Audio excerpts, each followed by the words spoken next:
Our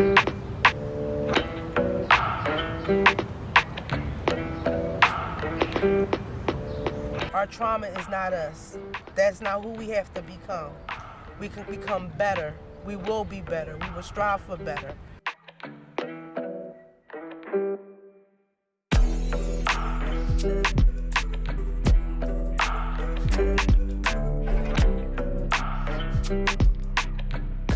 When we talk about trauma and where I'm at now in my life, I feel that I'm no longer just here surviving.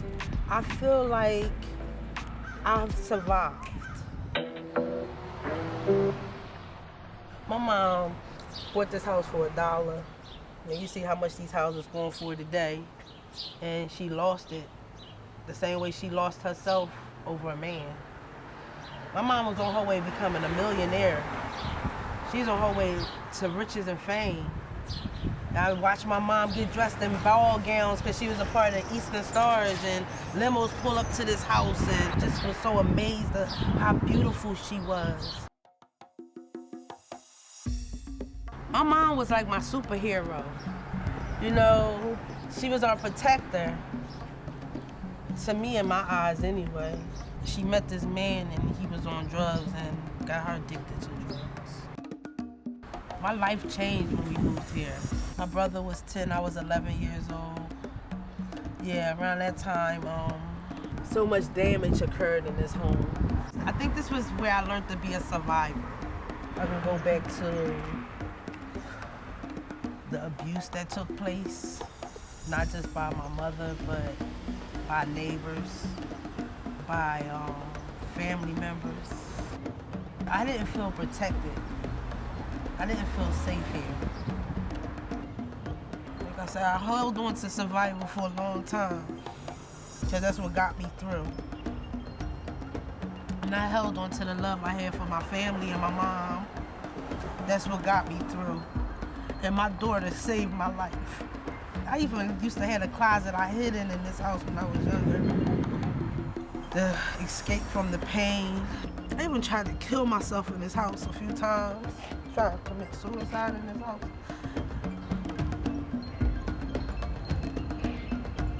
Your family is a big thing to me, you know? And even though I've been through a lot with them, the ups and the downs and the horror stories, but it's also been good times, and that's what kept me going, was remembering the good times over the bad stuff.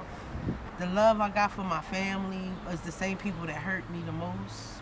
Family members hurting family members, but still coming together and being dysfunctional but functional together. You know what I'm saying? Holidays. And then all trauma will break out when they start drinking. And you start seeing the hate and the hurt and the pain that will come out. But then they'd be back the next day like nothing ever happened.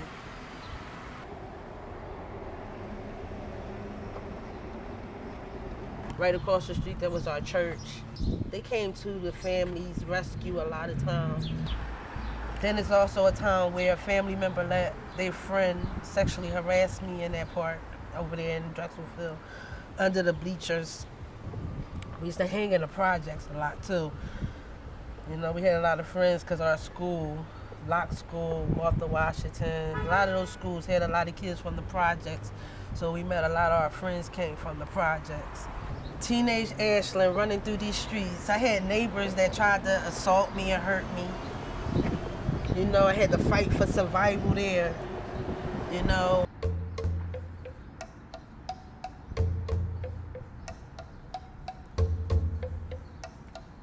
It was a lot of things going on that I didn't know anything about and so forth. And when we got there, one of the girls came to attack me with a knife, and she dropped the knife, and I picked the knife up, and I blacked out and stabbed her up real bad. Getting into the car, and we went back to my family house on Lansdowne Avenue, and then that's when the cops came and picked us up, and almost got locked up for attempted murder. I beat that case. I won that case because the girl never came to court. But the judge mandated for me to get anger management and therapy.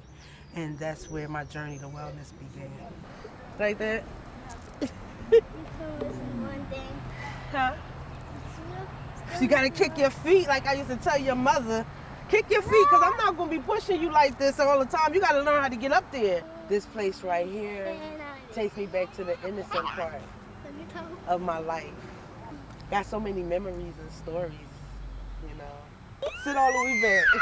Sit all the way back. Sit back. You better hold on. Because I'm going to give you high. You better hold on. Oh. Come on. You really fart.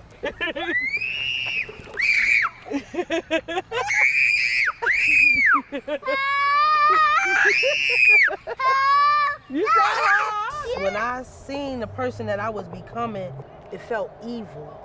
It felt like the part of my family that I never wanted to become.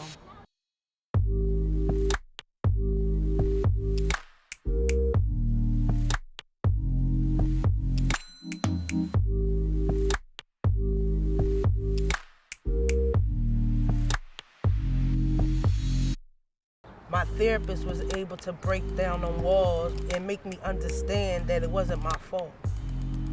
You know, and it's okay. And there's other people in this world that goes through the same thing or even worse.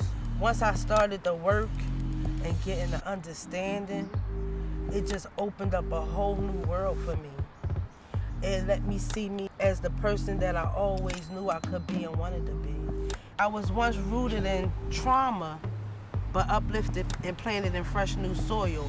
So that's right there was a big turn for me. That one word opened up my eyes and opened me up to know that, you know, it wasn't evil. It was trauma. Trauma that was rooted so deep, you know, and it didn't just start with me. It started from generation to generation when they never was able to heal. I am alive because God is not done with me. I am smart because I continue seeking knowledge. I am loved because I love unconditionally. I am beautiful because I continue healing from within. I am patient because that's the only way to win.